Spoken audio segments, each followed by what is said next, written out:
মই জুবিন গাৰ্গে কৈছো একো নাই খেন্তা খাতিৰ কৰা নাই মই ইয়াতেও চিধাই মাক পাইছো অলপ দেৰিকৈ জংকি আহিব ভূপেন দাই গম পাইছে বাৰু কথাটো সাগৰত যোৱাটো বেয়া পাইছে তেওঁ আকৌ কৈছো দেই এইকেইদিন অকল মায়াবিনী বাজিব ধুমুহাৰ সতে ইটছ এ ফেণ্টাসি মই আগতেও কৈছো মোৰ কোনো জাতি নাই মোৰ কোনো ধৰ্ম নাই বহুত মানুহ হ'ব কিন্তু বহুত মানুহ মন্ত্ৰীৰ লগতো নাযায় ইমান মানুহ ৰিক্সাৱালা ঠেলাৱালা ভিখাৰী হিলছমেন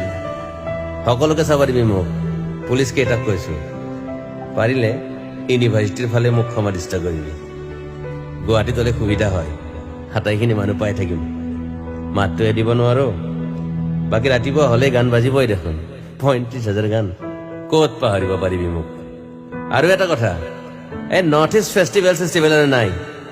মইহে নাই কোনে গান গাব তাত গৰিমাক ক'লে হ'ল তাই সাহসী ছোৱালী বুজি পাব মই মাক পাই যোৱা বুলি ক'লে হ'ল এতিয়া আৰু চিজাৰৰ দৰৱটো মনত ৰাখিব নালাগে তাই সকাহ পাব অকণমান তাইক হাবিলৈ যাই নোহোৱা হৈ যাম বুলি কৈছিলো সাগৰতে আৰু এটা কথা কিন্তু ছিংগাপুৰ ঠাইখন ভাল কিন্তু ইটছ এ ট্ৰু বাকী কৈ যাম এনেকৈ আহি আছে অক্টোবৰত ৰৈ বিনালে নিশায়ে বিনালে ৰাতিপুৱা